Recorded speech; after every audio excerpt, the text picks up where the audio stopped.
Good evening. What's going on, folks?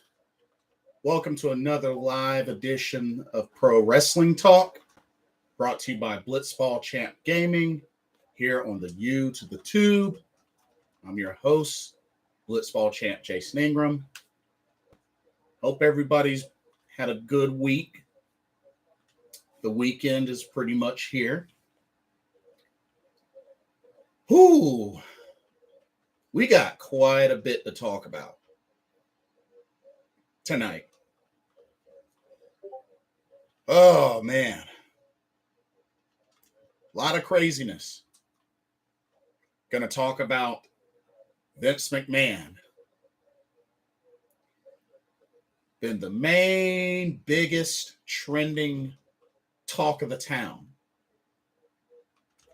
With everything that's going on with him. And just everything that's going on with WWE in general because of this. Gonna talk some Stardom as well. Gonna talk some New Japan Pro Wrestling, some AEW. But the big meat of tonight's stream will be focused on Vince McMahon.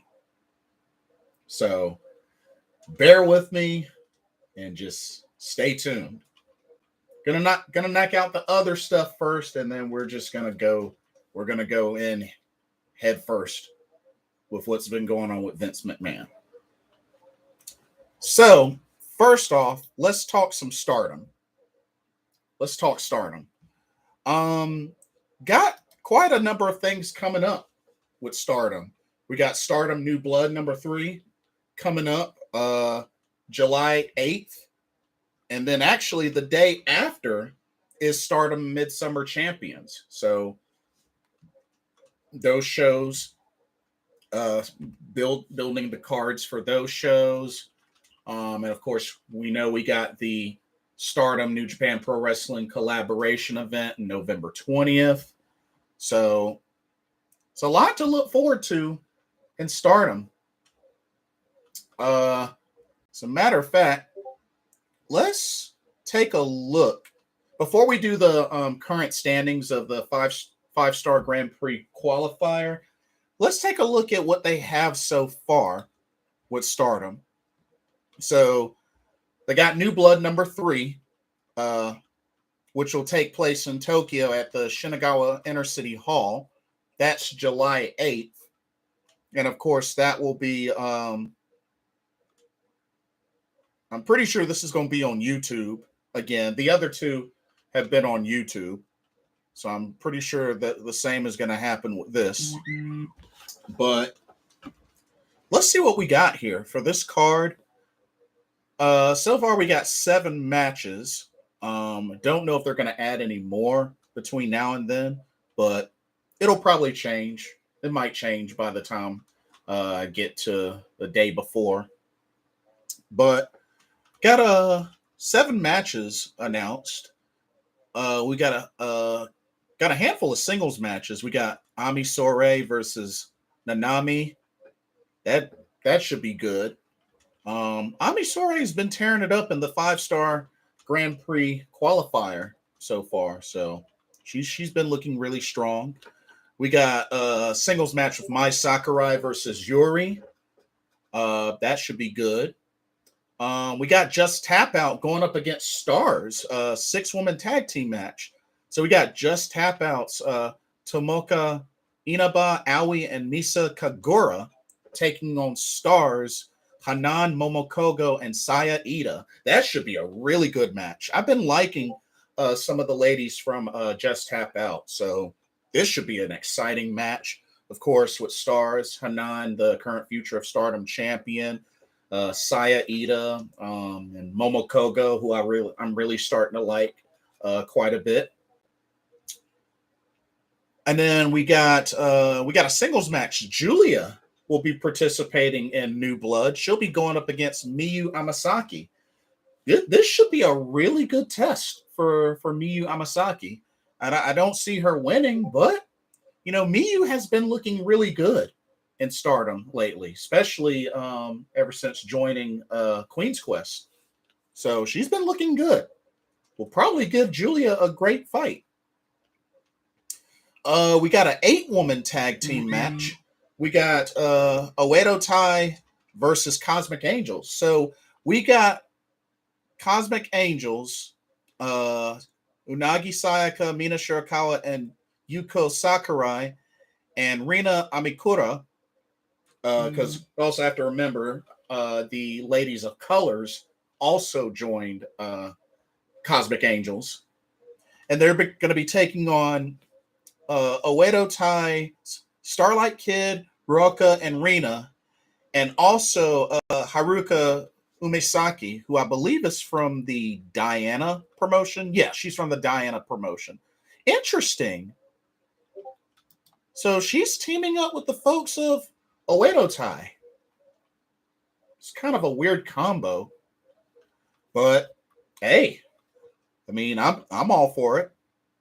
I'm all for it. Why not? We got, this should be a really good match.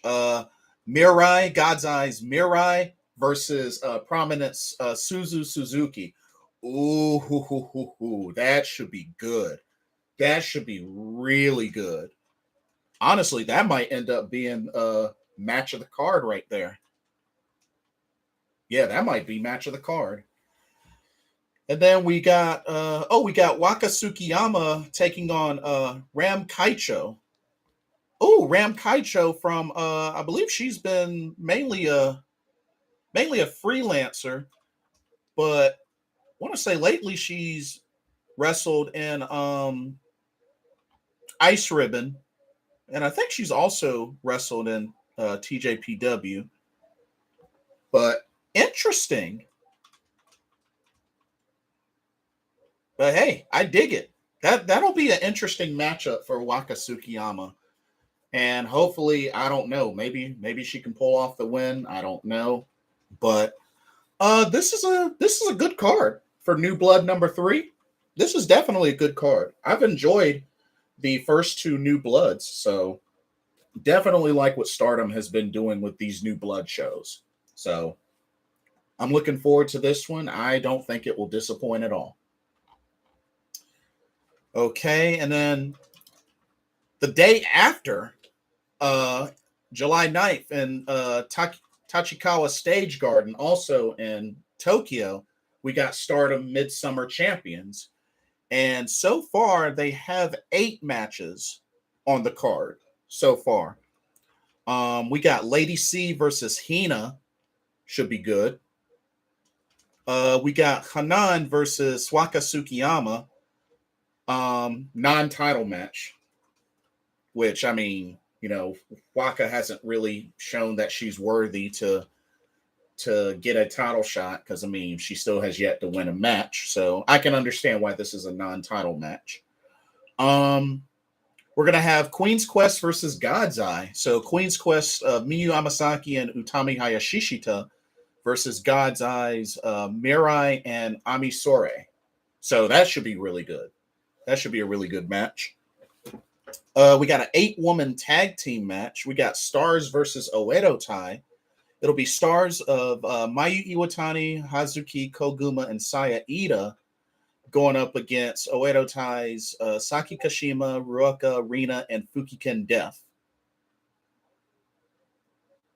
So that should be good, but I'm hoping Stars wins that. We got 12. Oh, we got a 12-woman elimination tag match. This is big. So it is pretty much all of Donna Del Mundo versus all of Cosmic Angels, including the Ladies of Colors that recently joined Cosmic Angels. So let's review. Cosmic Angels made up of Tam Nakano, Unagi Sayaka, Mina Shirakawa, Saki Hikari Shimizu, and Yuko Sakurai. Of course, we know Waka Tsukiyama has the match with Hanan, so she's not in this match. And then we have Donna Del Mundo's Julia, Maika, Himeka, Natsupoi, Thekla, and Mai Sakurai. So 12-woman elimination tag match. So 6-on-6. This should be good. This should be really good. Definitely looking forward to that match. And then so far, we got 3 title matches for Stardom Midsummer Champions. We have the High Speed Championship will be on the line. Momo Kogo gets her shot at the High Speed title, currently held by Azumi. Should be good. Should be really good. Like I said, Momo Kogo has been looking really great in the ring. I love her. I love her work. Should be a good challenge for Azumi. She might not win. I'm pretty sure she won't beat Azumi, but I think she'll give her a good fight. Momo Kogo's been looking good, so I think she'll give her a good title match.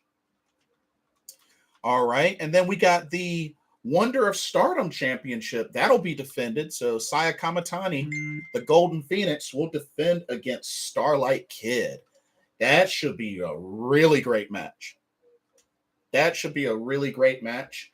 And regardless of who wins, let's also keep in mind that Kairi wants a future Wonder of Stardom championship opportunity. So we could eventually see either Kairi versus Saya Kamitani or Kairi versus Starlight Kid for the white belt. Because Kairi wants a shot at that title. So keep an eye out for her. Which, like I said, I had a feeling she was going to be in that title picture at some point. I still think she's going to end up getting one last title run, whether it was the Wonder of Stardom Championship or the World of Stardom Championship, that she was going to get one last title run before she's like done with Stardom. But it makes me wonder, though, if they're going to be okay with having Kairi hold either of those championships while having a part-time role. You know what I mean? Because right now, she's really only been wrestling, the pay-per-views and the special shows. You know what I mean? So I don't know if this is going to be something that Kairi gets thrown into the mix for this title match for the champion to, get put over and defeat Kairi, which would be a big deal. It would be a big deal. But I don't know if Stardom will end up booking Kairi as champion if she's going to have a part-time role. You know what I mean? So that's the only thing with that. But something tells me either she's going to have a title run or she's going to be used to put one of the champions over. Whether it's Saya Kamitani or Starlight Kid, depending on how this match goes, whatnot. And then we also have the World of Stardom Championship, as Shuri will defend the title against Oedo Tai's Momo Watanabe, which that should be a strong style fest, strike fest match. I'm actually looking forward to that. Shuri versus Momo Watanabe, that should be really good. For the main event of Stardom Midsummer Champions, I'm excited about that. Because we got to remember, Momo Watanabe is quite the striker herself. And her going up against Shuri, which they have history. Remember, Momo has had a match for the SWA title against Shuri in the past. So it's good to see these two ladies go at it again, renew their rivalry. So I'm looking forward to Shuri versus Momo Watanabe. That should be a killer match. But Stardom Midsummer Champions is looking like a good card. Like I said, 8 matches so far. I don't know if they'll add any more between now and July 9th, but some good matches. And 3 title matches so far. But anyway, let's move on to the current standings. As of now, the current standings for the 5-star Grand Prix qualifying league. So looking at Block A first. So sitting at the bottom, still winless, is Waka Tsukiyama She's 0-3. She's lost to Momokogo, Amisore, and Rina. And she has one more match against Miyu Amasaki, but I mean, let's keep it real. She's pretty much eliminated. She's eliminated. There's no way she can come back from this. She's eliminated. So she will not be in the 5-star Grand Prix. Okay, we have a 3-way tie with 2 points. Momokogo, Rina, and Miyu Amasaki. Let's start with Momokogo. Momokogo is 1-1. She has a victory over Waka Tsukiyama, but a loss to Miyu Amasaki. And she has 2 matches left against Amisore and Rina. Let's see. Miyu Amasaki, she is 1-1 as well. She has a win over Momokogo and a loss to Amisore. And she has 2 matches left against Waka Tsukiyama and Rina. And then we have Rina, who's 1-1.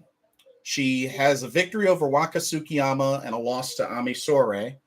And her 2 remaining matches are against Momokogo and Miyu Amasaki. And then sitting at the top of the A block, undefeated at 3-0 with 6 points, is Amisore, with victories over Rina, Waka Tsukiyama, and Miyu Amasaki. She has 1 more match left, which is against Momokogo. So I mean, Rina, Miyu, and Momo still have a chance to get 6 points. But all Amisore has to do is win this match, defeat Momokogo, and she pretty much qualifies. Because she'll be 4-0, undefeated with 8 points. And she'll pretty much be assured to qualify. So we'll see what happens. Maybe Amisore goes undefeated, but she's facing Momokogo, so that will not be an easy match for her. That will not be an easy match. Let's see. So that's the A block. Let's look at the B block. The B block is a little bit more interesting. So sitting at the bottom with 1 point is Hina. She has a record of 1 loss. She's 0-1-1. So 1 loss and 1 draw. Of course, you get 1 point for a draw. She has a loss to Mai Sakurai and a draw with Ruka. She has 2 more matches left against Lady C and Saya Ida. All right. Sitting above her with 2 points is Ruka. She is 0-0-2. So she has 2 draws. Hasn't lost yet, hasn't won yet. The 2 draws were against Saya Ida and Hina, and her 2 remaining matches are against Lady C and Mai Sakurai. And then we have a 3-way tie with 3 points. Mai Sakurai, Lady C, and Saya Ida. All right, let's take a look at Saya Ida. Saya Ida is 1-1-1. So she has a win over Mai Sakurai, a loss to Lady C, and a tie with Ruka. And then her final match is against Hina. All right. Lady C is 1-0-1. So no losses, 1 win and a draw. She has the victory over Saya Ida and a draw against Mai Sakurai. And her 2 remaining matches are against Hina and Ruka. And then we have Mai Sakurai, who's 1-1-1. She has a win over Hina, a loss to Saya Ida, and a draw with Lady C. And then her final match is against Ruka. Okay, let's take a look at this. Now, Saya Ida, the most that she can get is 5 points. She has 1 match remaining. She's sitting at 3 points. She gets the win. She'll have 5 points. Lady C has an opportunity to get 7 points if Lady C can get 2. If she can get 2 more wins Lady C can finish with 7. Mai Sakurai, she has the opportunity to get 5. And Ruoka, the most that Ruoka can get is 6. If she can get 2 wins, she'll have 6. And then Hina, the most she could be able to get is 5. So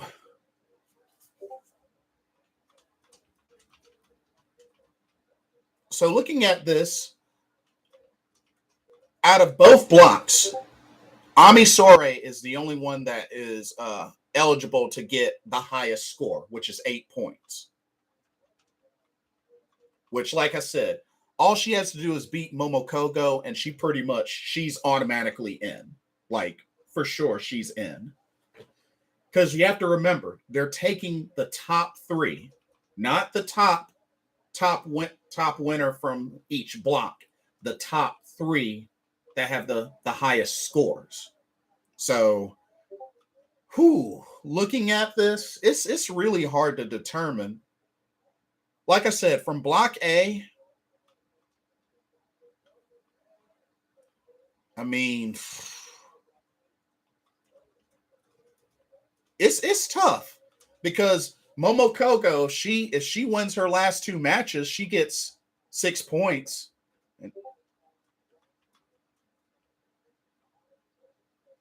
Same thing with Miyu Amasaki. And same thing with Rina. Like I said, the only one that we know is out for sure, has no chance, is Waka Tsukiyama. So we could potentially have a very close one from the folks in Block A. And then Block B, like I said, Lady C, she can get up to 7 points if she wins her last 2 matches.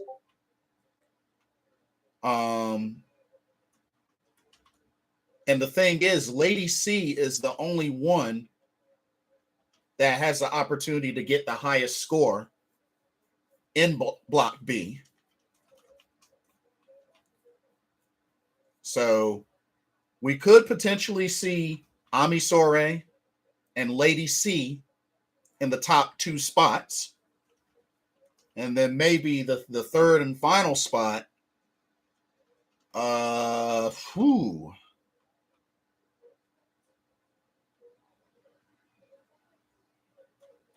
That's going to be tough. That's going to be really tough to determine.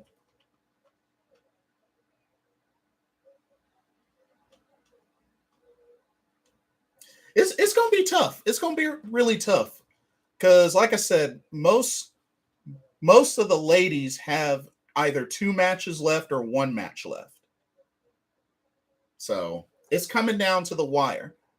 It's coming down to the wire. Looks like there's some of the matches will be on June 19th, which is Sunday. We got a couple of matches will be on June 18th, which is tomorrow. We got some of the matches on June 25th and June 28th. So, like I said, it's coming down to the wire. It's definitely coming down to the wire. But it's exciting. A lot of great stuff going on in Stardom right now. But anyway, let's move on to New Japan Pro Wrestling. So got a lot coming up with New Japan Pro Wrestling, especially with the New Japan Road tour just actually started. And there's going to be a couple of title matches that are going to happen. Like, for example, New Japan Road, we got Master Wato and Ryusuke Taguchi on June 20th. That's going to be defending the IWGP Junior Heavyweight Tag Team titles against Francesco Akira and TJP of United Empire. So we got that to look forward to. June 21st, Hiromu Takahashi gets his IWGP Junior Heavyweight Championship match. Of course, you know he won the Best of Super Juniors recently. But yeah, he'll get a shot at Taiji Ishimori, who currently holds the title. That's June 21st. So a couple of title matches there. And then they're also going to start doing the qualifiers for the AEW All Atlantic Championship, AEW's newest title. Let's see. Actually, on June 20th, so this coming Monday, they're going to have the first round qualifiers. Tomoaki Honma versus Clark Connors in one match. And then Tomohiro Ishii versus Yoshinobu Kanemaru in the other match. Ooh, let's go. That should be good. So let's take a look at the... Oh, and let's also remember, they're also going to be crowning strong open weight tag team champions. They're going to be using, I believe, the Collision show to start the tournament. Either Collision or Ignition. I think it's Collision. But then the finals will actually be at New Japan Strong High Alert, which I will be at that show. So I'm definitely looking forward to that show. And Hiromu Takahashi is going to be at that show as well. So I'm definitely looking forward to that. So let's transition over to AEW. Since we're talking about the All Atlantic Championship, like I said, some New Japan talent is going to be in this.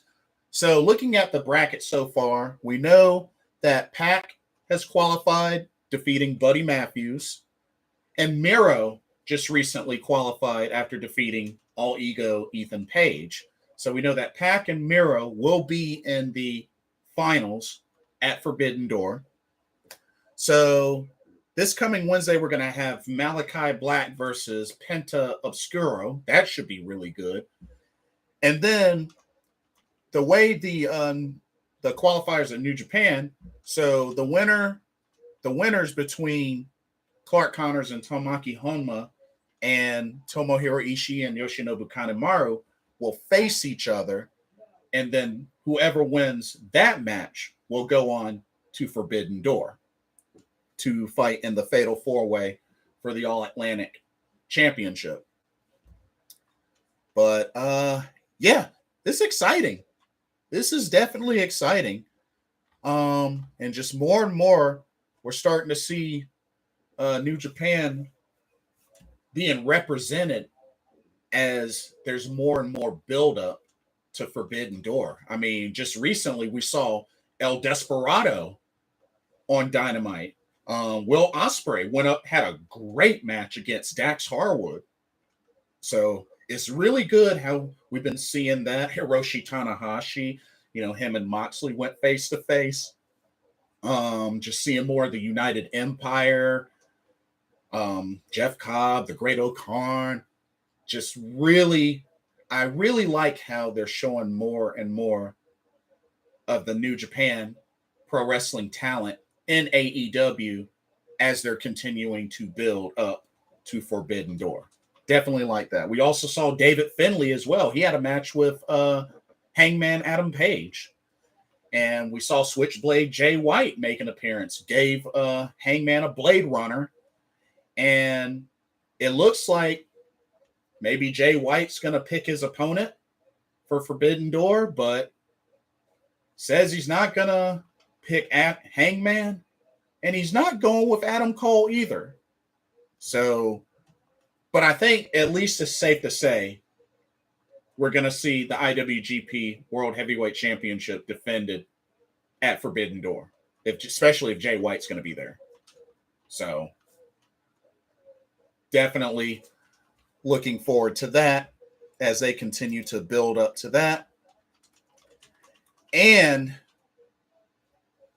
we got ourselves new AEW tag team champions in the Young Bucks as they defeated Jurassic Express in the ladder match, which originally it was supposed to be a triple threat that included the Hardys, but unfortunately, the whole situation with Jeff Hardy happened. Third DUI in 10 years. And you know what? I think they made the right call. And that whole situation, that breaks my heart. It really breaks my heart.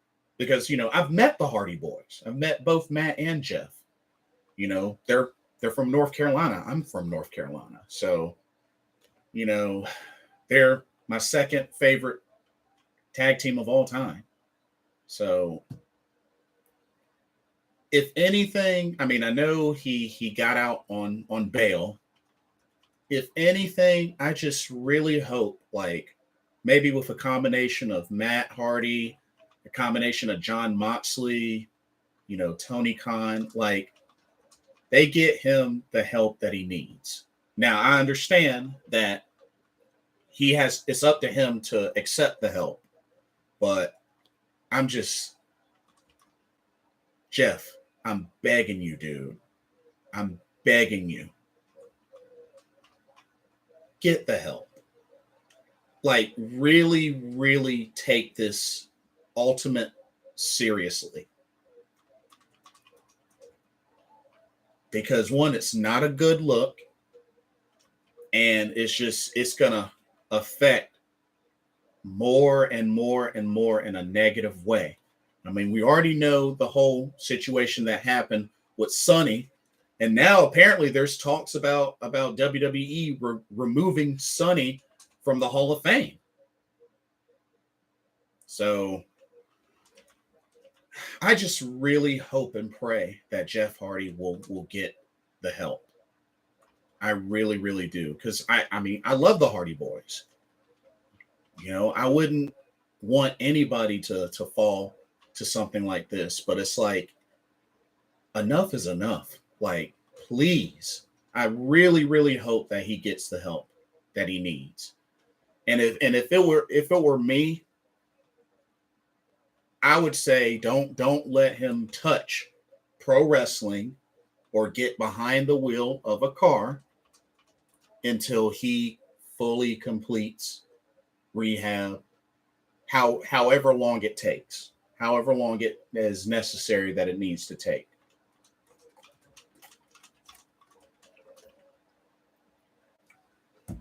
I mean, dang.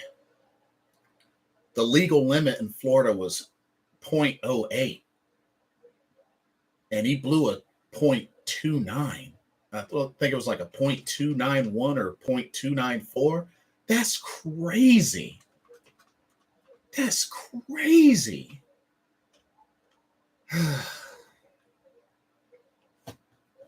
So yeah, I just hope he gets the help and can fully focus on that and recover. If Jon Moxley can do it, Jeff Hardy can do it. And I think paying him a visit, I think, would really, really help, in all seriousness. But anyway, Young Bucks are now 2-time AEW Tag Team Champions. And sure enough, what we all probably expected to finally happen, Christian turned on Jungle Boy at the end. We all knew it was going to happen. I mean, it was just little by little. There were some teases, but little by little, we knew it was going to happen. It was only a matter of time. And sure enough, boom, the heel turn. So yeah, I'm sure they're probably gonna build that up. I don't know if they're gonna book them to have a match at Forbidden Door. Maybe, I don't know, but definitely looking forward to see how this Jungle Boy Christian storyline develops more and more. But yeah, should be good. Jericho and Ortiz had a hair versus hair match. Of course, Jericho won. But, of course, they're going to continue the rivalry, the story at Blood and Guts. So got a lot to look forward to there.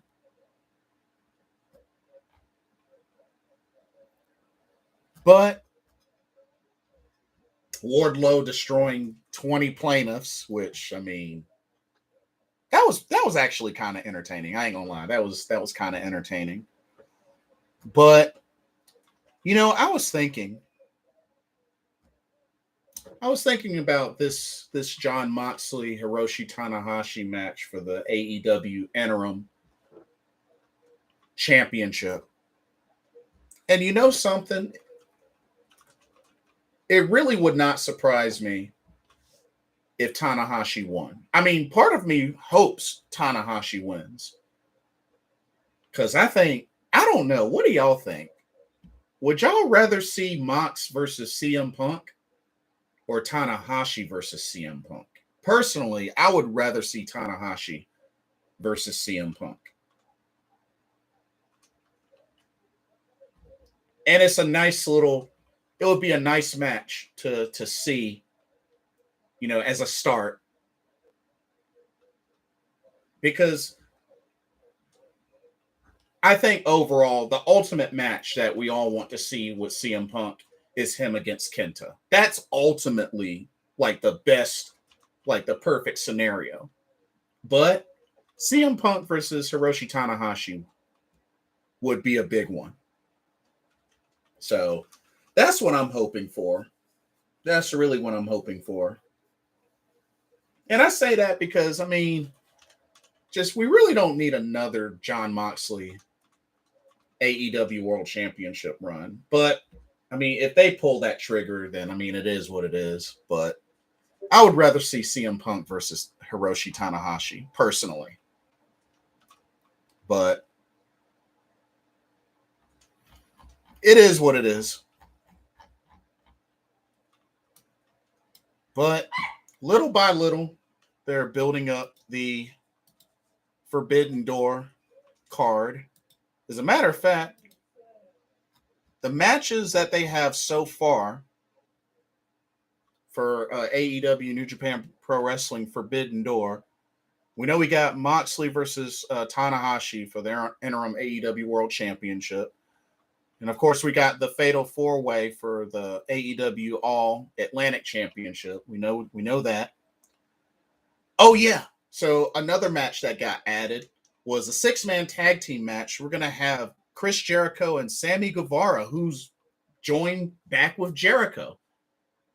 Famed like he was Fuego del Sol, assisted in helping Jericho win that hair versus hair match, and revealed himself to be Sammy Guevara. So Sammy Guevara back on the good graces with Jericho. But then again, it's not like they had like a falling out. Sammy Guevara just left and was like, y'all handle your business when it came down to the inner circle.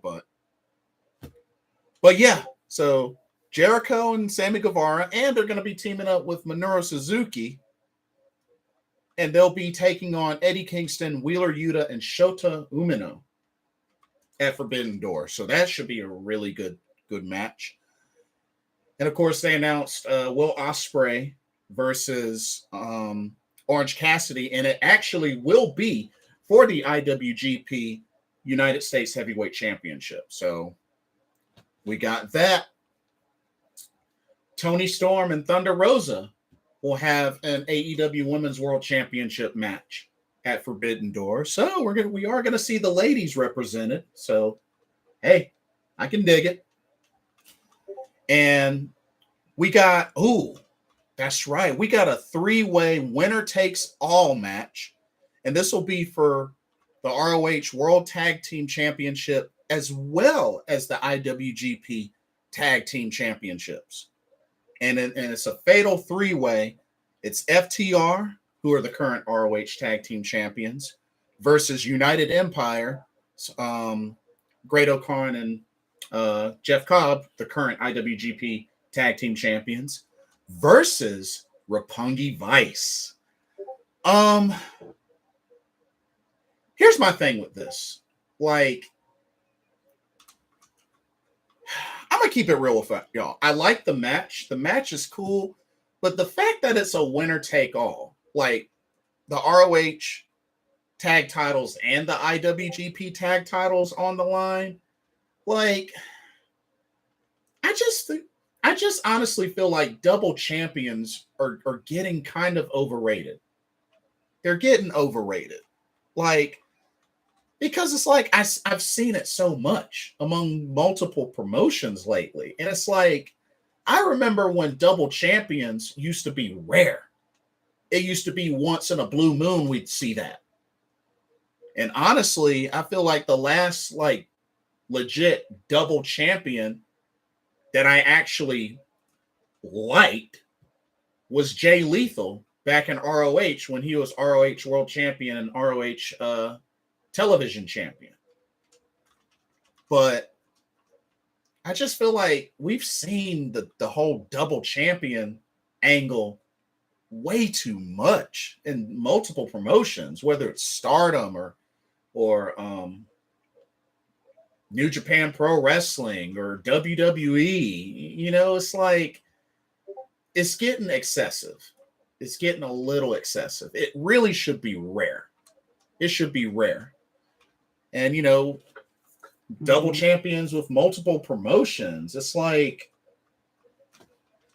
it's just too much. It's getting a little excessive.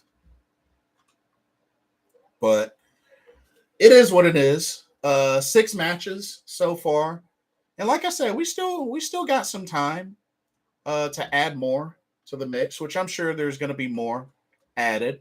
I mean, who knows? We might see the TBS championship defended. Probably see the TNT championship defended. Or who knows?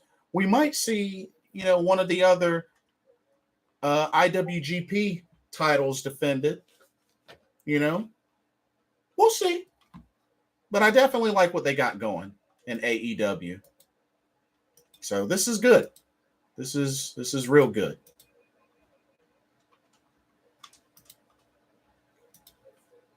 Okay. I also want to talk Impact Wrestling because we have the Slammiversary pay-per-view. We got Slammiversary 2022, which I actually ordered and will be checking out this weekend. So I do want to go over the card for that. That'll be in Nashville, Tennessee. And this is actually the 20-year anniversary of Impact Wrestling. So it's a big deal. And I heard word that I believe Dixie Carter is going to make an appearance at Slammiversary. So that should be good. Should be really good.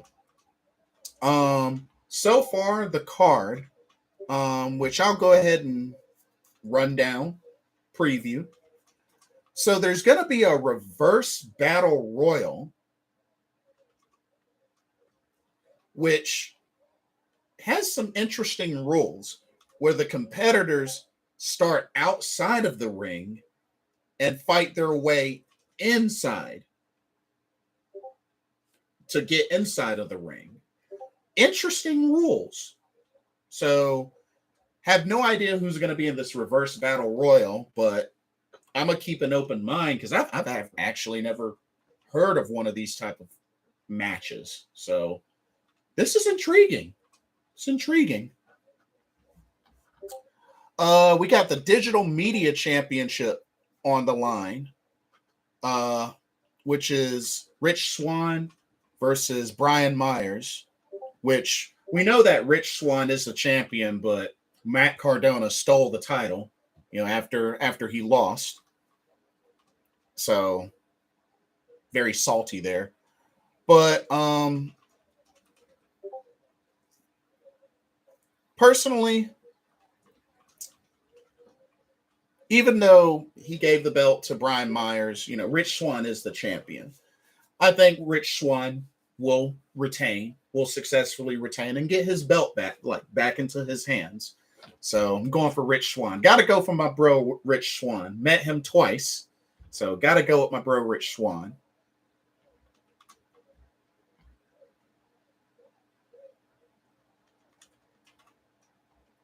All right, we got the Knockouts World Tag Team Championships on the line as the champs. The Influence, made up of Madison Rayne and Tennille Dashwood.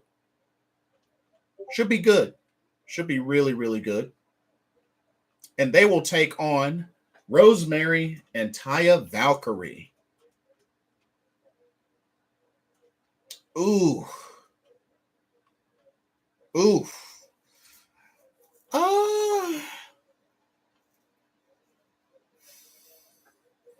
This is tough.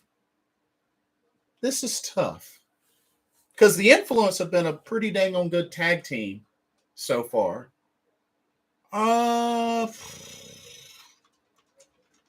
This is tough.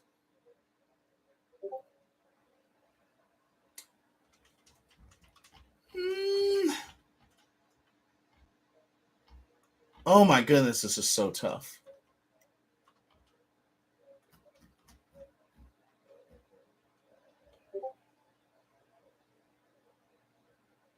I'm gonna say the Influence retains.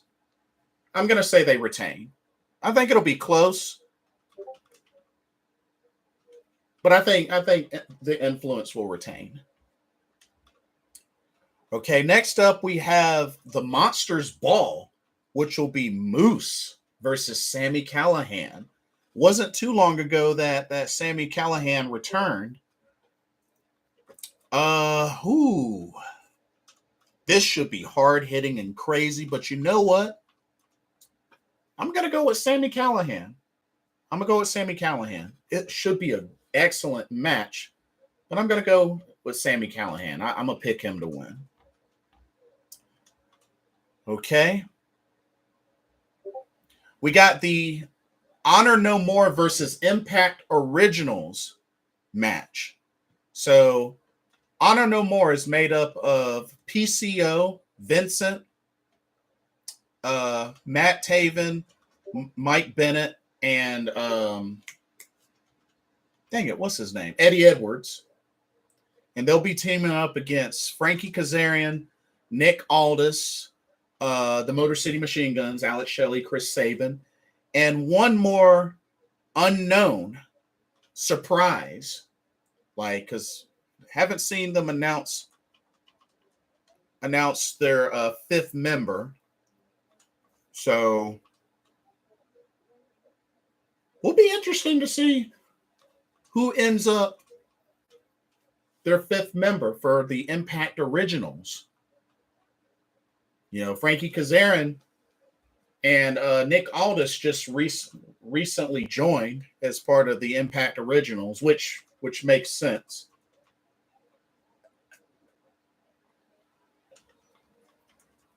I remember when I first saw Nick Aldis in Impact Wrestling back when he was Brutus Magnus. And then, of course, Frankie Kazarian as well, where he was Kaz. But you know what? I'm going to root for the Impact Originals to win this match. You know, I got to go with my favorite tag team of all time, the Motor City Machine Guns and the Impact Originals. So that's who I'm going to go with. But I'll be very curious to see who joins as the fifth team member for the Impact Originals. But should be good. Both teams are stacked, though.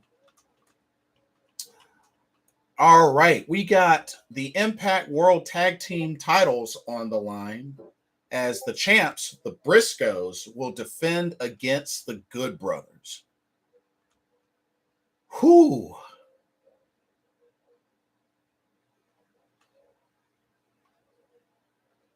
This is tough. This is really tough.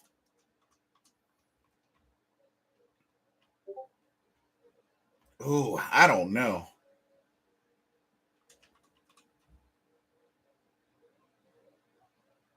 Yeah, I don't know.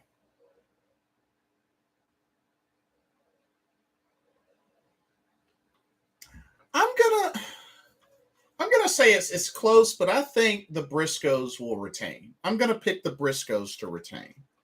But it would not surprise me if the Good Brothers won. I love both tag teams, so. But I'm going to pick the Briscoes will win. Okay, we have the X Division Championship on the line, decided in an Ultimate X match. So Ultimate X is coming back to Slammiversary. Pardon me. The competitors are Alex Zane, Kenny King, Jack Evans, the champion Ace Austin, Speedball Mike Bailey, and Trey McGill. Ooh, man. This is a solid 6 competitors. Ooh. Honestly, part of me wants either Kenny King or Alex Zane to win, personally. I mean, Alex Zane winning would be a big statement after Ace Austin turned on him and joined Bullet Club. You know what? I'm gonna say I'm gonna root for either Kenny King or Alex Zane to pull this off, but it wouldn't surprise me if Ace Austin retained. I mean, it's a great matchup. Jack Evans is on there as well, so who knows? Maybe Jack Evans can pull it off. But there's not anybody on this match that I hate, so, or anything like that, or I dislike. So I'm gonna keep an open mind for the most part, but I'm gonna pick either Kenny King or Alex Zane to win. I think either of those two winning would be pretty cool.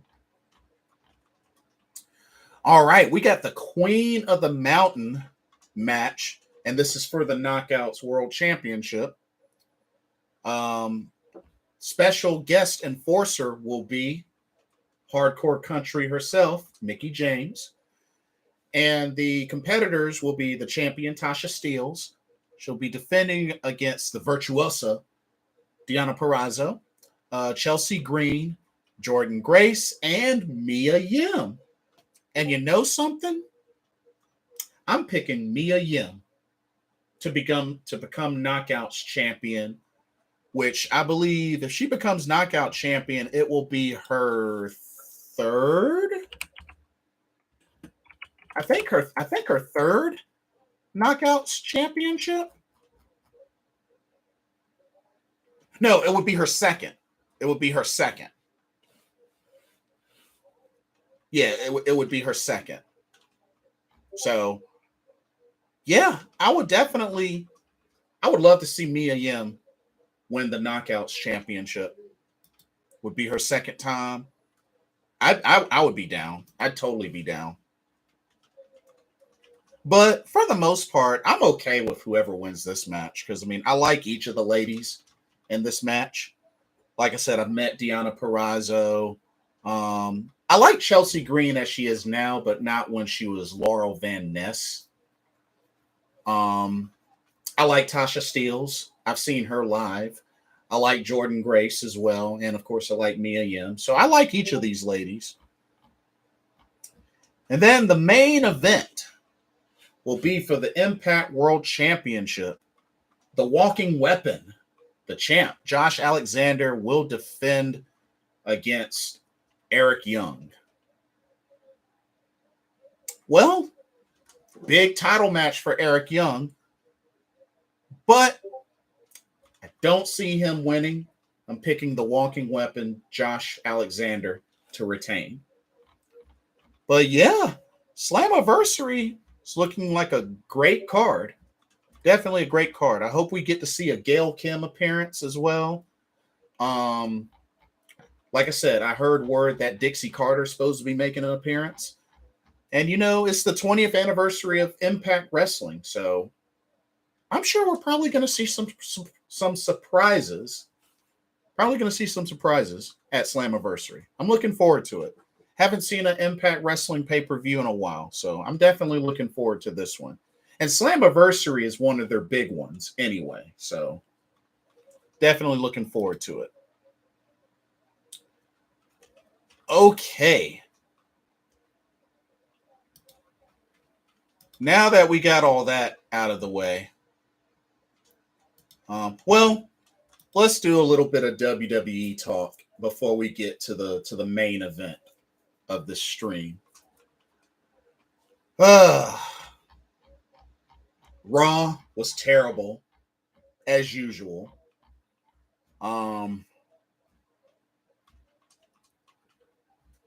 The insane camera cuts, especially with the segment with Becky Lynch and Asuka and Dana Brooke.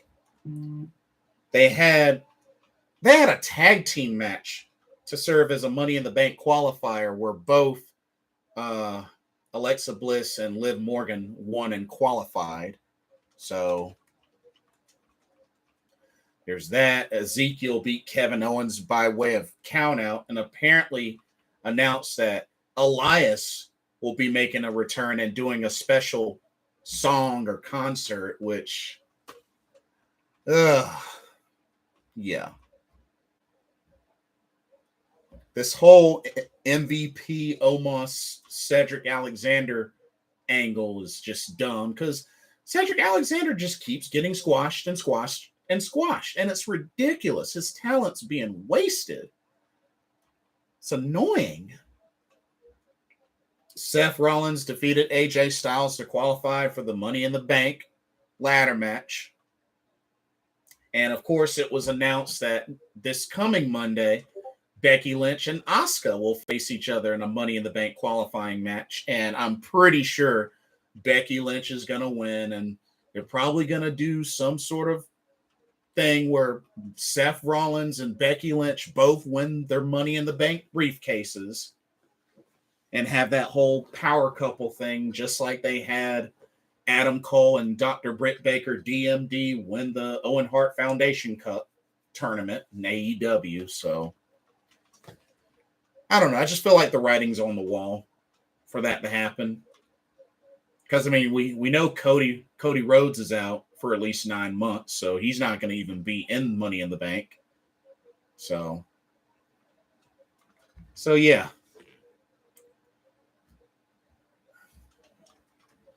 And then, of course, we know that Rhea Ripley will get a title shot at the Raw Women's title at Money in the Bank against Bianca Belair. Veer Mahan continues to destroy the Mysterios. Nothing new there. And their last segment was a freaking pose down between Theory and Bobby Lashley, which Lashley won, and the segment ended with Theory squirting baby oil or body oil in his eyes. Not to mention, Raw's attendance was at a new record low this past Monday. And that's how they end Raw, with Theory squirting body oil into Bobby Lashley's eyes.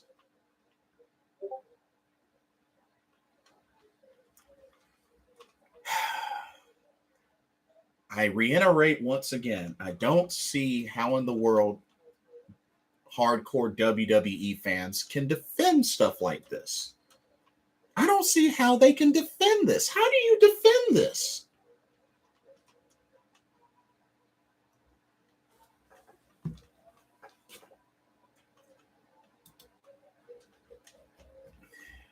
NXT 2.0, I mean, Braun Breaker squashed Duke Hudson in a NXT championship match. We did have the Creed brothers against Indris Inoue and Malik Blade in a tag team title match. That was actually a pretty good match. Tiffany Stratton, which she's kind of been on a little bit of a losing streak lately. Wesley beat Zion Quinn again.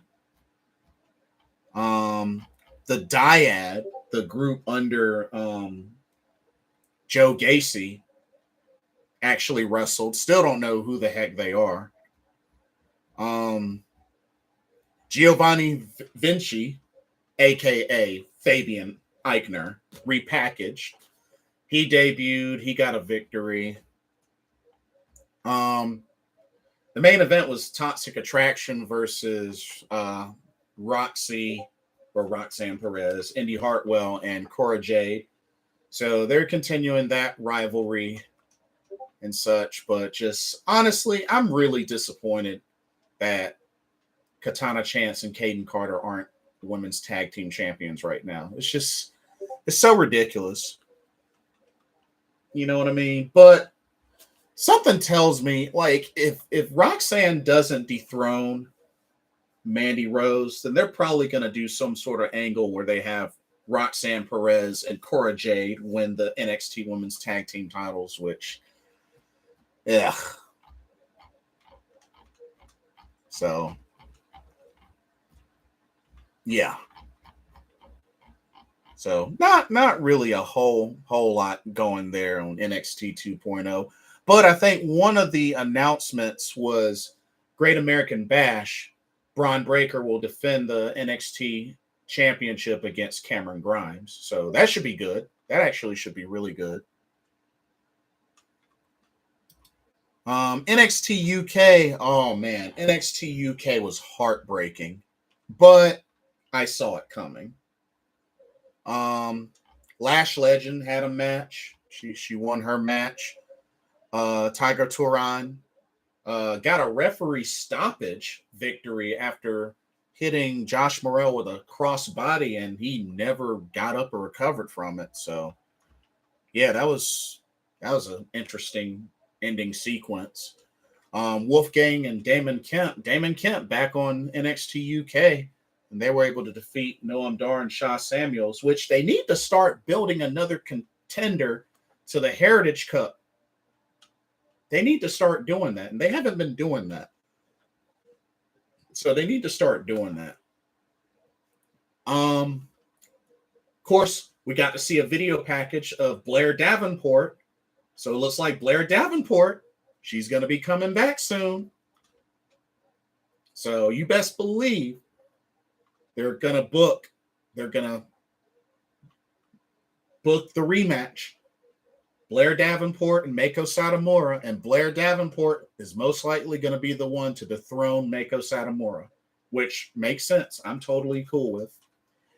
And not only that, it was announced that Saray will be taking a trip to NXT UK. Next week, she'll be wrestling.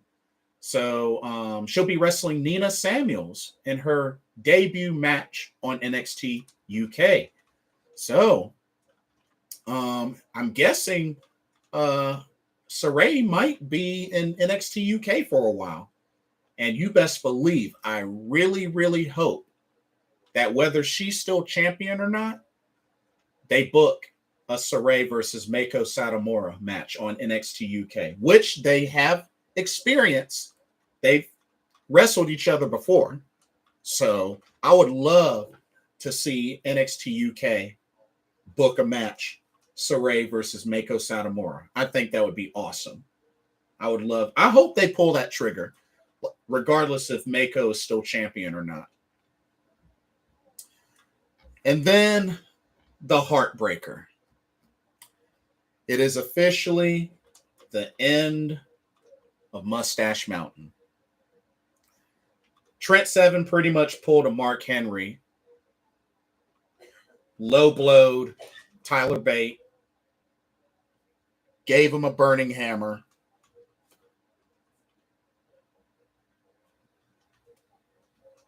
I never needed you. Ooh. The mentor destroys the mentee. Because remember, Trent Seven was Tyler Bates' mentor. And, got a long history. Mustache Mountain. If you want to get technical, them and Pete Dunne made up British Strong Style. And as a matter of fact, Trent Seven came down with wearing a towel that said British Strong Style on it. So, that was really, really heartbreaking. But I saw it coming. So thus begins the storyline, the rivalry of Trent Seven versus Tyler Bate, which I'm sure this is going to last for a bit. But man, it's just such a bummer. Such a bummer to see this happen because, we got to remember Mustache Mountain were one of the teams next to Pretty Deadly that have won both the NXT Tag Team Championships and the NXT UK Tag Team Championships. So, oh man, gonna miss Mustache Mountain. I loved Mustache Mountain. They were a great tag team, but I did enjoy watching Tyler Bate and Trent Seven as singles competitors as well. I mean, and Tyler Bate, former, was the inaugural NXT United Kingdom champion and is also a former Heritage Cup champ as well. So quite a lot there. But I'm looking forward to see how this rivalry shapes up now that Trent Seven cemented the heel turn, turning against Tyler Bate, the end of Mustache Mountain. And man, that was just sickening at the end. Trent Seven standing on top of Tyler Bate doing the Mustache Mountain pose. He even grabbed Tyler Bate by the mustache and was just, I never needed you. Just, dang. Oh, man. That's heartbreaking. It's really, really heartbreaking because I love Mustache Mountain. But, like I said, saw it coming. And then tonight's SmackDown.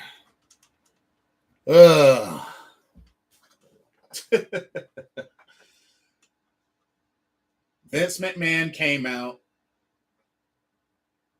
greeted the WWE Universe for like pretty much a minute, and then left. Dropped the mic and left. Really wasn't that different from the last time he came out to address the WWE Universe and walked out. I mean, really the main highlight tonight was, of course, the Undisputed Championship match with Riddle and Roman Reigns, which Riddle put up an excellent fight, but was unsuccessful. Raquel Rodriguez qualified for the Money in the Bank, defeating Shayna Baszler. Once again, Shayna Baszler sent back down to the bottom. Once again, Shayna Baszler still can't catch a break. It's been announced that both Drew McIntyre and Sheamus will be in Money in the Bank. So there's that. And then Madcap Moss got the last laugh, defeating Happy Corbin, and Happy Corbin tried to talk smack to Pat McAfee, and of course he retaliated, and everybody laughed at him, and bye-bye Happy Corbin. So who knows, maybe he'll be sent back to poor broke Corbin. I don't know, maybe. But after the Undisputed Championship match, Roman Reigns was getting ready to leave. Brock Lesnar appears. Brock Lesnar appears, lays everybody out, which I don't know why the tribal chief, the dumb tribal chief, went for the handshake. I'm like, dang old well you are about to get F5'd if you shake his hand. Dumb. Brock Lesnar cleared house. And then not too long afterwards on WWE's Twitter, it's been announced that Roman Reigns will defend the Universal title or whatnot, the undisputed WWE Universal title, in a last man standing match against Brock Lesnar at SummerSlam.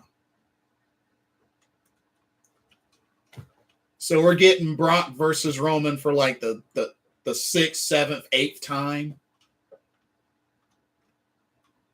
You have Shinsuke Nakamura, who still has yet to get his shot against Roman Reigns, but yet you have him in a Money in the Bank qualifier match against Sami Zayn. Like, why are we getting this matchup again? Brock and Roman again, this time at SummerSlam.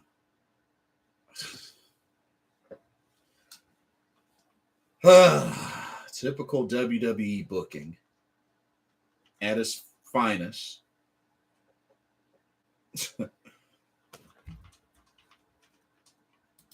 I don't get it. I really don't get it.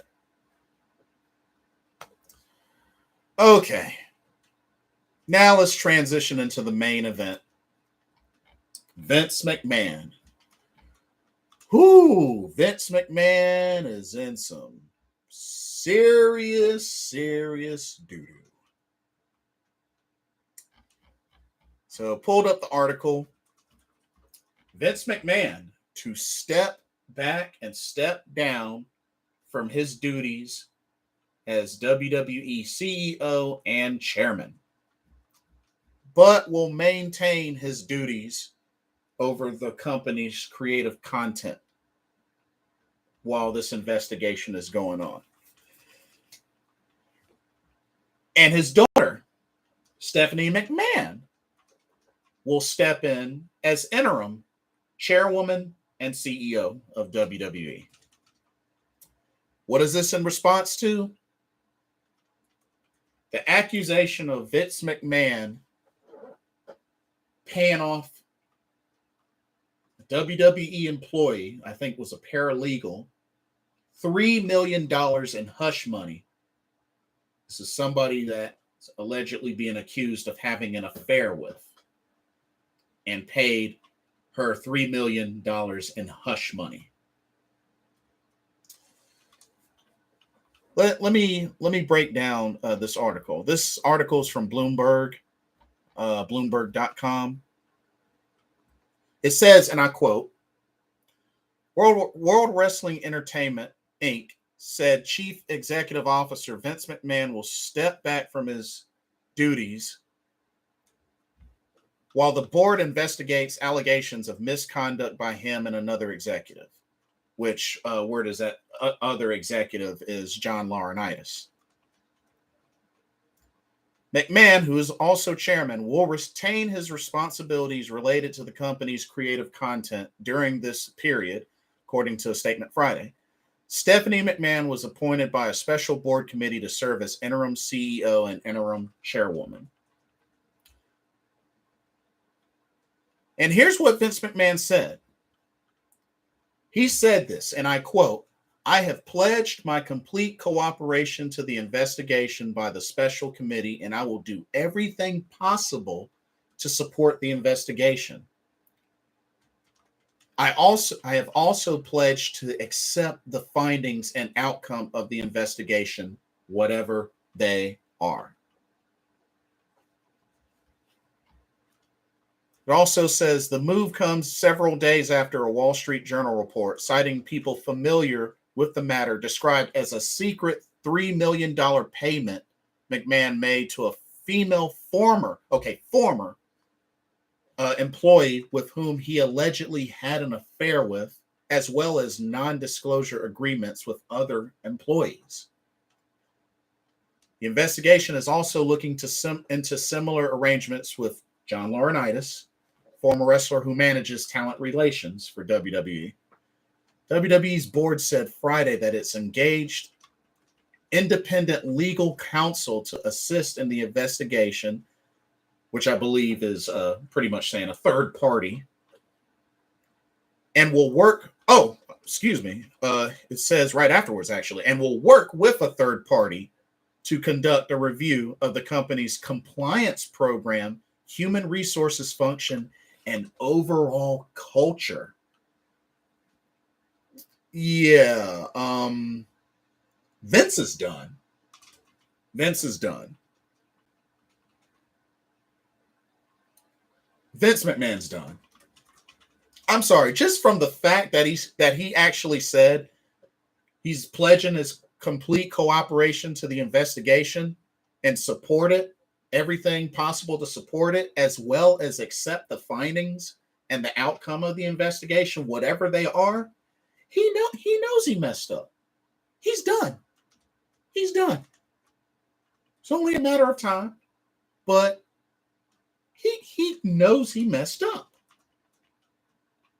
And you know what's scary about this? You know what's really scary about this? So let's say he did, pay off a former employee $3 million in hush money, which, was that out of his own pocket?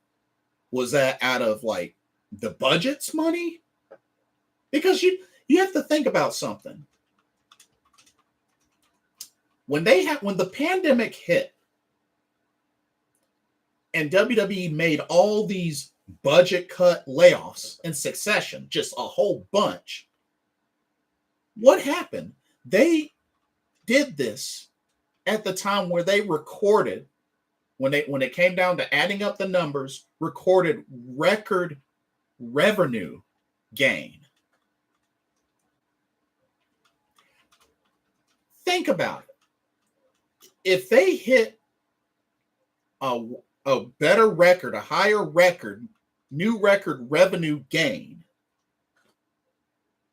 why did they need to cut so much talent and say budget cuts?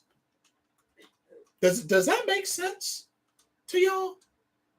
Because that doesn't make any sense to me. Why really were those cuts made and claimed to be budget cuts?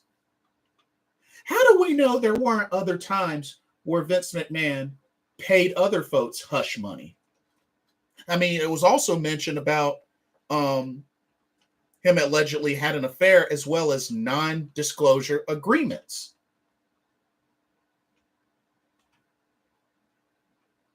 So how do we know this isn't the only time Vince McMahon has paid off somebody in hush money? I mean, could that be what's affected, the revenue? It's crazy. $3 million in hush money.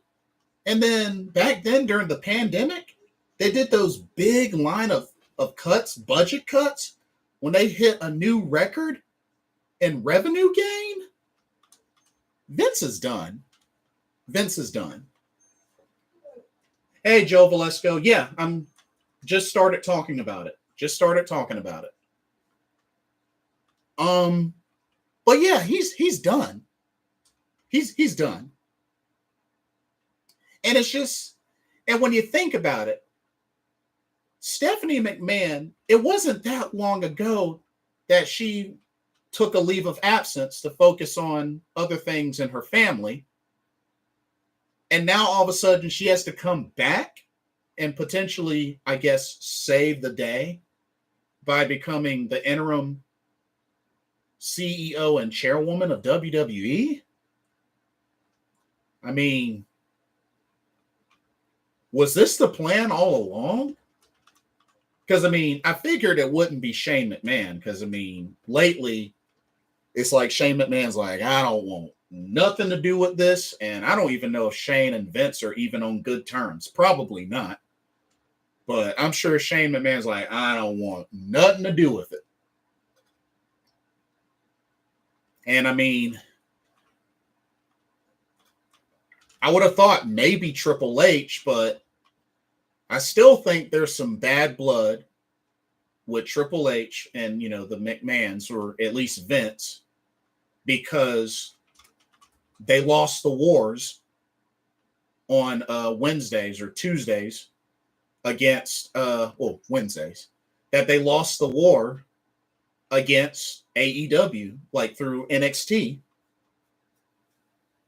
I think Vince and maybe others were still salty about that. So maybe that could be why maybe Triple H wasn't even in the consideration to step in as interim CEO or chairman.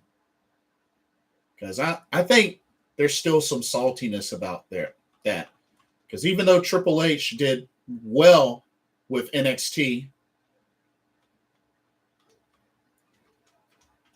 it didn't beat AEW at the time. So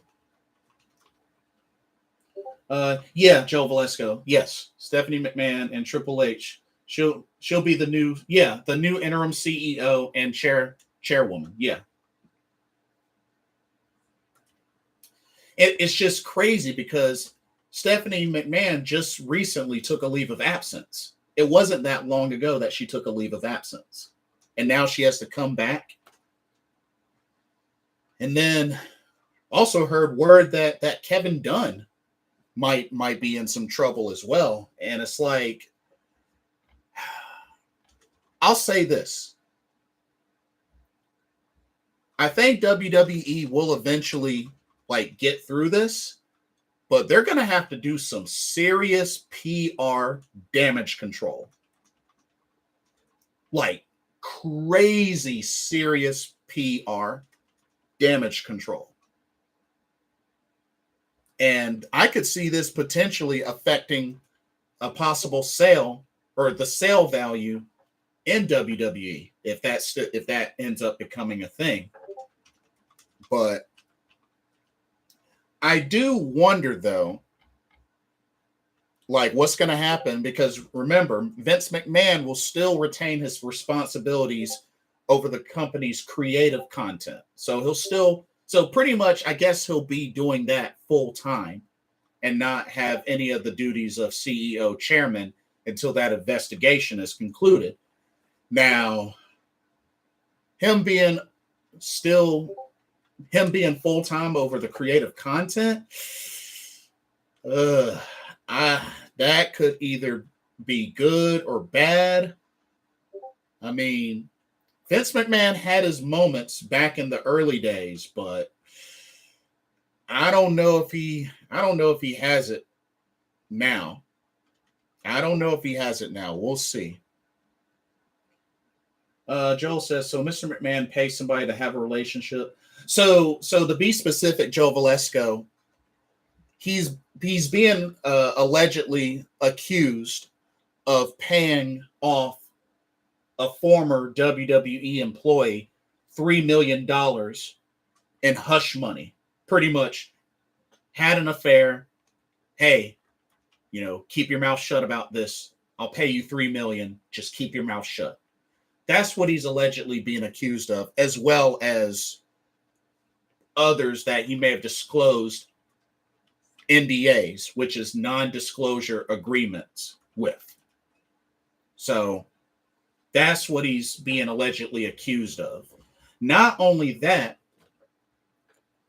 as I said at the last part of this article, WWE's board said that Friday is going to engage an independent legal counsel to assist in the investigation and work with a third party to conduct a review of the company's compliance program, human resources function, and overall culture.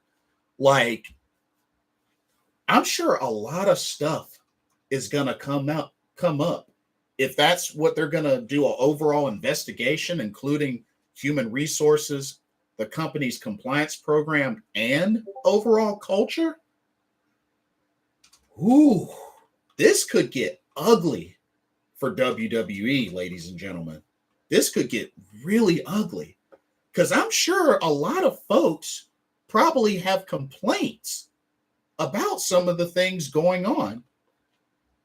I mean, you got to also look at the whole thing that, WWE looks at their wrestlers as independent contractors. That's sort of the thing. And just the whole rightful treatment, the work culture, all that's going to be reviewed and investigated. That's not a good look for WWE, because who's to say more stuff won't surface. Not just with Vince McMahon, but, you know, John Laurinaitis, he's going to be investigated. Potentially Kevin Dunn. I mean, this could end up being one of those where ultimately, maybe in the end, maybe Nick Khan ends up taking over. Only time will tell, but things don't look good right now for WWE, especially for Vince McMahon, which, I mean, this could end up being one of those moments where he's finally broken, he's finally hit rock bottom, and this is his exit. Remains to be seen. And, you know, the whole thing with Linda McMahon, which I'm pretty sure the whole deal with that is they're separated, but I guess are staying married for the benefits or whatnot. But word is supposedly they're putting their penthouse up for sale. And like I said, I'm pretty sure Vince McMahon has probably cheated multiple times on Linda. So Joe Valesco says, I feel like old wrestlers are going to come out with their stories. Oh, not just them. I think a bunch. I think even current employees are going to discuss some stuff. So yeah, Joel, I have no doubt that some more stuff is probably going to surface in the midst of this investigation, however long it may take. But, and then, you know, they had Vince McMahon come out at the beginning of SmackDown to greet the WWE universe for like less than a minute and then just leave. Like, it's crazy. It's crazy. But like I said, this may be the beginning of the end for Vincent Kennedy McMahon. Because I don't know, if you ask me, I think he's been into that kind of stuff for a long time. And it's not a good look. And, you know, just even trying to imagine the idea of the McMahons, or even just Vince McMahon, no longer being a part of WWE, whew, that's a legacy changer right there. That's a ginormous legacy changer. Because you have to think that that's going to affect potential sale or the value of WWE. Joe Valesco says, so Stephanie McMahon is taking over for now. Yes, she is going to be stepping in as interim CEO and interim chairwoman during this time. She's stepping in. So we'll see what happens. I mean, I don't know how Stephanie will do. I mean, hopefully she'll do a good job. You know, maybe we'll see, you know, some changes for the good. But I don't know. I don't know if Stephanie McMahon was their ideal candidate. Maybe it was for Vince, but I mean, we know Shane McMahon won't in the picture. And like I said, I don't think Triple H was ever considered due to how things with the competition between NXT while he was still a part of it and AEW. So, it's a crazy situation. It's a really crazy situation. But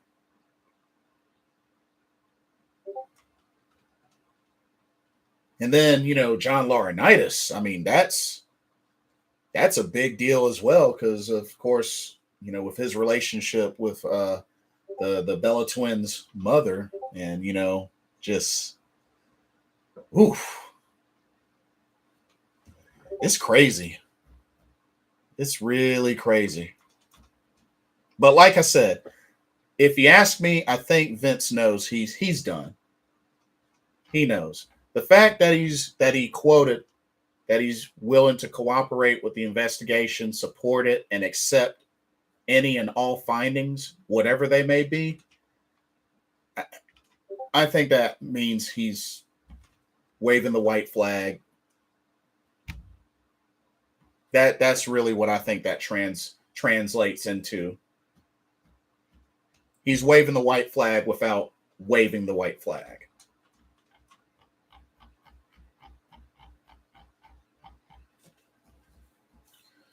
What happened to John Laurinaitis? He's also being investigated for misconduct, sexual misconduct. Joe Valesco. He's also being investigated for allegations of misconduct. And of course, you know, John Laurinaitis, he's the head of talent relations.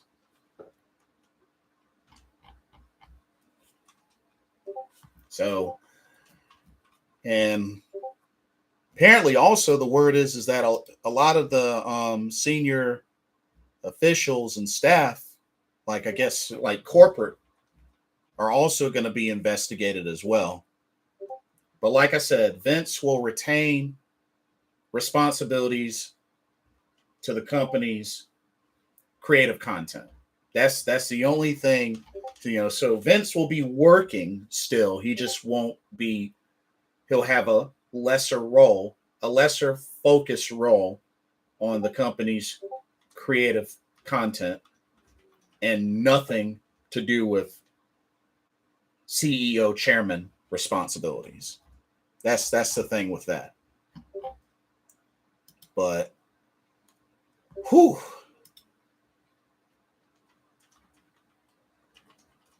So that's the situation that it's going to be, at least until the investigation is over. However long that will be, I don't know. So, but like I said, if you ask me, I think Vince has been up to some stuff similar to this for a long time. I think it's just one of those things where just starting to surface. So yeah, it's not a good look. It's not a good look at all, but this really could be the beginning of the end of Vince McMahon. So, whew. Man, WWE is taking a serious hit this week. I mean, a real serious hit. But like I said, don't be surprised if more stuff surfaces from this investigation, not just with Vince, but with others. I mean, we all know Vince McMahon abuses his power. I mean, clearly abuses his power. I mean, it's not good. It's not good. That's why when this came up, was it shocking? A little bit, but it wasn't, but only a little bit. It was just one of those, hey, he finally got caught. That's really what that comes down to, is he finally got caught. And that's what I'm believing that this is, especially with him being so open to the investigation, and he's not denying anything. There's no report of Vince denying this allegation. So, and just being as open to say, I'll accept whatever the findings are, whatever they are. I think deep down he knows he's done. He knows he's done.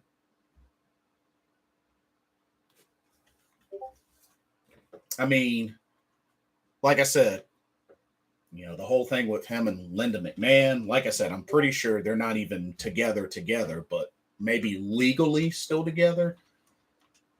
But I'm pretty sure they don't live together or anything like that. So, I mean,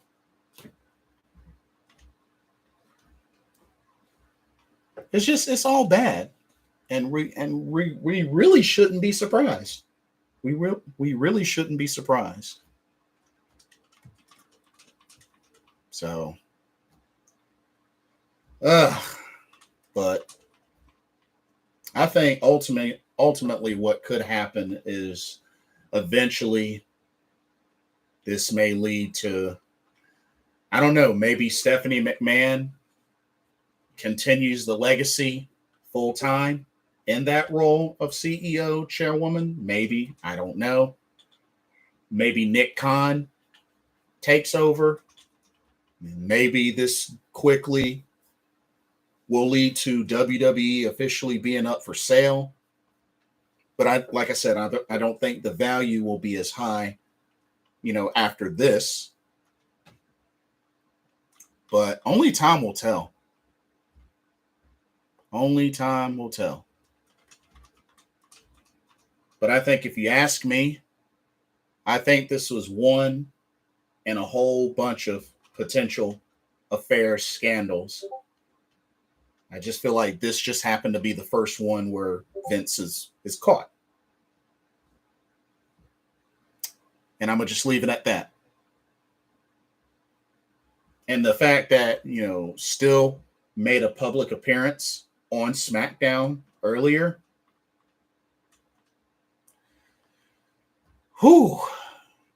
Maybe he doesn't care. Because, I mean, why would you want to make an appearance on SmackDown after everybody knows and has heard about what's going on? You know what I mean? So it's out of the ordinary. They're still up in the air about, is Sasha Banks released? Is she not released? That's still, some say it's official, some say it's not. I mean, I don't know what's going to happen with Sasha Banks. Naomi, she's suspended. That's word is she's suspended. So I don't know what the deal is with that. But if you ask me, I think Sasha Banks is probably going to take some time away from wrestling, maybe work on some other things. I mean, she does have acting experience, so she could pursue that more of a full-time thing. But if you were to ask me what promotion, like if she were to wrestle again, what promotion she should join, I would say Stardom. I think she should go to Japan. I wouldn't say AEW. I'm sorry, but there's too many ladies on that AEW roster for her to fit in. I don't think Sasha Banks to AEW would be a good idea. I don't think that would be the best idea. I think with lately how she's visited Japan, has hung out and trained with others, I think she would make a killing and dominate. Well, maybe not dominate, but I think she would do well in Stardom. Joe Valesco says, why people said Sasha Banks is getting released? Oh, you not been keeping up what's been happening? Her and Naomi walked out. They walked out due to the booking disappointment and disputes. They walked out. They've been stripped of the women's tag team titles, and they haven't appeared since. And Sasha has, on one hand, I'm hearing Sasha Banks was released quietly. And on another hand, I'm hearing that she is fighting for her release, but they're not granting it. That's what I'm hearing so far. One side is saying that she's been quietly released. And this is from sources within WWE or close to WWE that's saying this. And then there are others saying that she's begging and fighting for her release, but it's not being granted to her. But I think it's clear she wants out. Period. There's no thinking about that. She wants out. If she hasn't gotten out by now. And Naomi might be next. Naomi might be next. But as far as I know, she's suspended indefinitely right now. But like I said, don't be surprised. The only thing that we haven't seen yet about Sasha Banks is there hasn't been an official statement on the WWE website or Twitter that she's being released.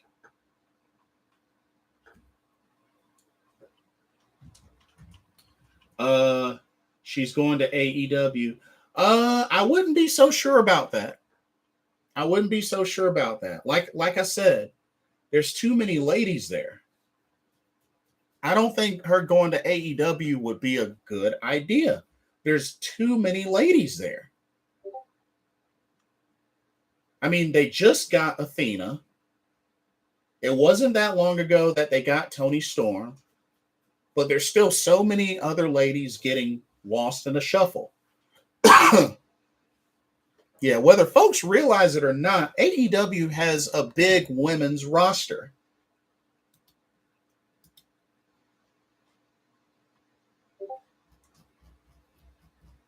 I'll be very shocked if she goes to AEW. Like I said, personally, I think she would be better off in Japan, like Stardom or something like that. I think she would be better off in Japan. She's been training there. I think she would be better off in Japan, realistically.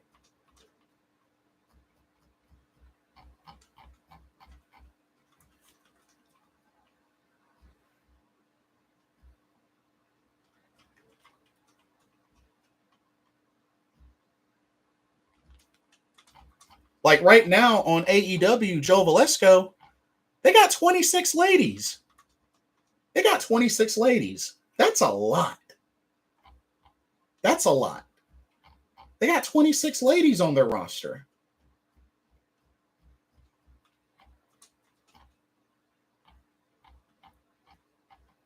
And that's just officially on their roster.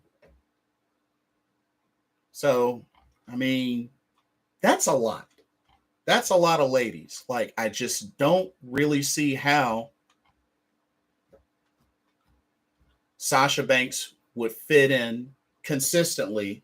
And if they make her the spotlight, then so many others are going to get overlooked and they're not going to get any TV time, which has been an ongoing problem for AEW, even with the men's roster. Like with folks got to remember when somebody gets released from WWE or whatnot, we got to stop assuming AEW. No. These folks are, number one, going to go where they feel they'll be happy. And two, just because they're able to go to AEW does not make that the best landing spot. Is Naomi getting released too? She might, but it could be one of those things where, just like with others, she'll request her release and it not be granted. Because that's been an ongoing problem in WWE, Joe Velasco. Folks requesting their release and it not being granted. Because you got to remember, like Vince and the WWE has a habit of holding on to folks knowing that they will be successful elsewhere and not granting their releases. So something to keep in mind. But yeah, just as a whole, like as fans in general, we got to stop assuming that AEW is the best landing spot when someone gets released from WWE or any other promotion. Like, there are certain promotions where they will, thrive more. And like I said, as much as I like AEW, it's not always the best landing spot for some some of the wrestlers, especially when they're building up others that they've acquired or just acquired. And AEW's gotten a lot lately. So that's something we got to remember. And looking at the women's divisions, I mean, like I said, there's a lot of great women's wrestling promotions. I mean, Stardom, Tokyo Joshi Pro Wrestling, the Impact, they got a great knockouts division. I think it's been getting better and better. There's a lot. ROH. I mean, once Tony Khan and them can secure a ROH TV or streaming deal or whatnot, then ROH is going to be back up and running strong.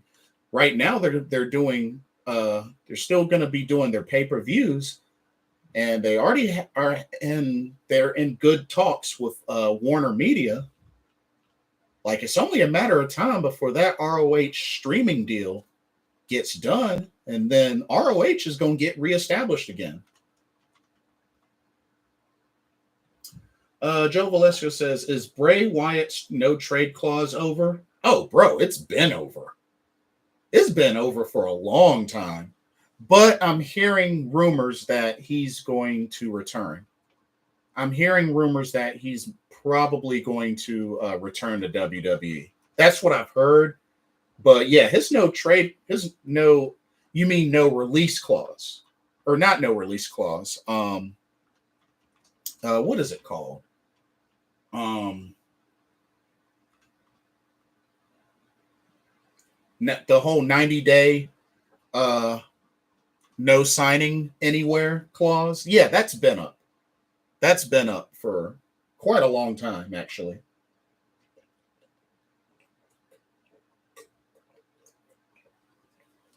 I want to say that was up middle of last year or maybe fall of last year that was up. I could be wrong. But yeah, Bray Wyatt's has been up for a long time.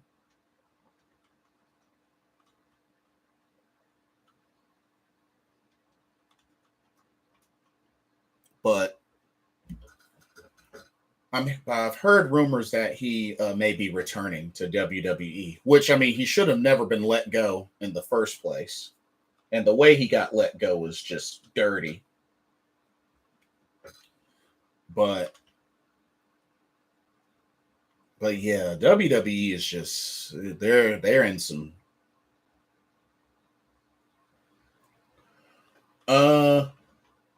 why does WWE doesn't allow the wrestlers sign somewhere where they get released?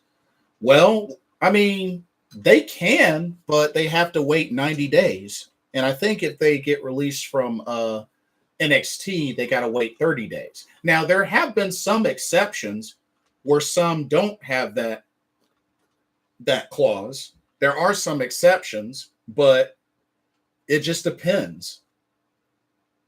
And I mean, when you think about it this way, Joel Valesco. It's just like, signing bonuses or referrals. That person won't get the referral bonus unless the person they referred has worked for at least 90 days. I mean, you can't just refer somebody and they get on and then they leave in a week and you still get the bonus. Nah, it doesn't work that way. It's kind of similar to this, 90-day no sign clause. I mean, it's in the contract. I mean, look at it that way. I mean, it's sort of the same sort of thing with just like a regular job or with a referral. Like I said, every now and then there's some that get released that don't have a sign clause. And then you have to also remember those whose contracts expire and they don't renew, they can immediately sign anywhere they want right then and there if their contract expires. expiration versus being released are two different things. You got to keep that in mind. It's two different things because somebody can get released at any moment from their contract. And one of the clauses could be can't sign anywhere for 30 days or 90 days. And it's understandable. You know, I used to hate the idea, Joe Velasco, but now that I think about it more and more, I kind of see why. Now, what I don't like is the idea of keeping talent just so that they don't sign anywhere else. You keep talent that you don't use just because you don't want them to sign anywhere else and they be successful there. That is a whole different thing. That's bad. That's a whole different thing. So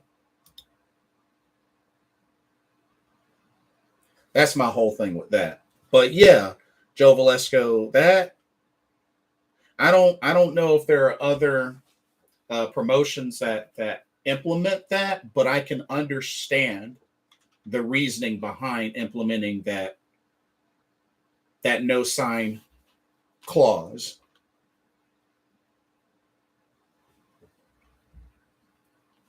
So that's understandable.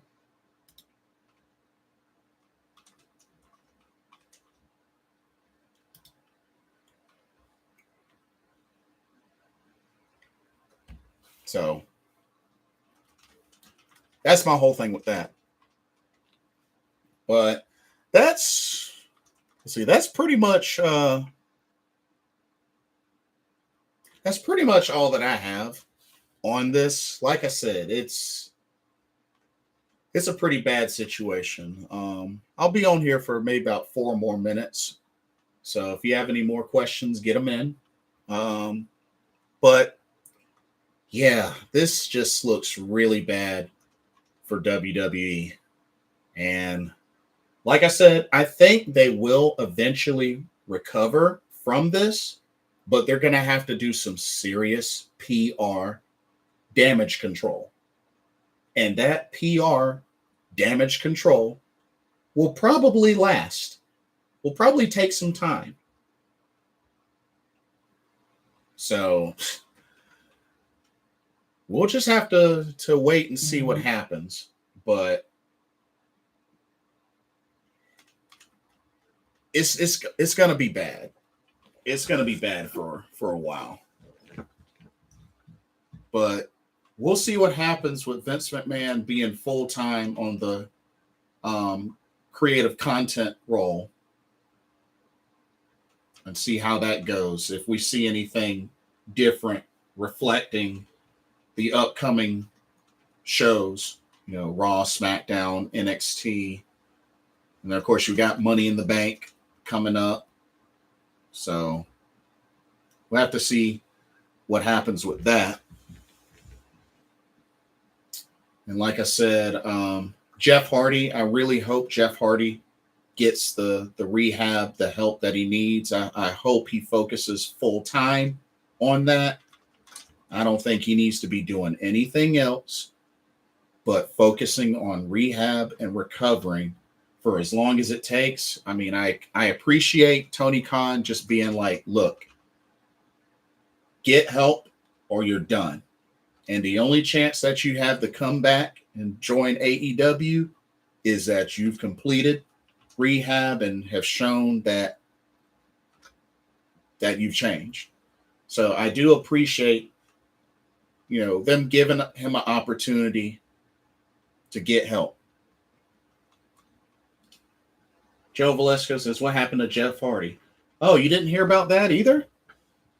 Yeah, Jeff Hardy got his 3rd DUI in 10 years. Got arrested 2 weekends ago. Yeah, I think it was 2 weekends ago. 1 or 2 weekends ago in Florida, Joe Velasco, for another DUI.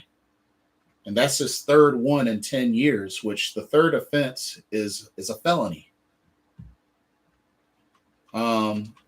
Also drived with a suspended license. He got out on bail, but I mean, It's third time.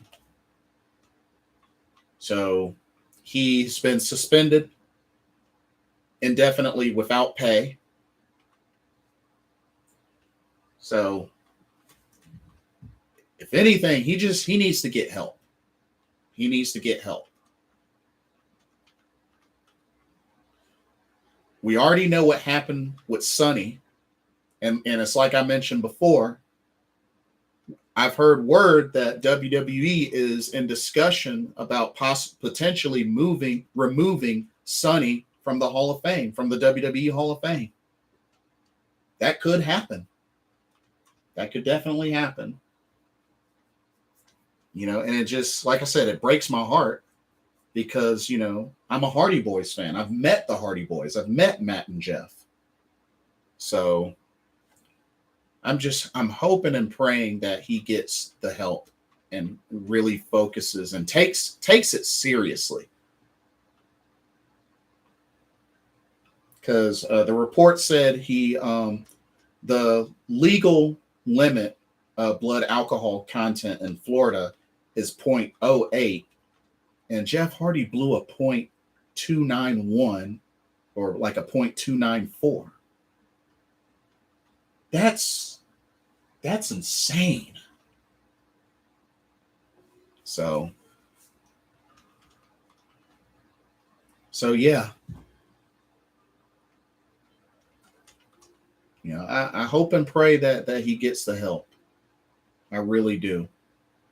He needs to before it gets worse. Drunk driving ain't no joke. Like, it's not good. It's not good. And just, we don't want another Sonny situation. I mean, 3 times in 10 years? That's not good. So, which is why the Hardys weren't in the tag team championship ladder match this past Wednesday.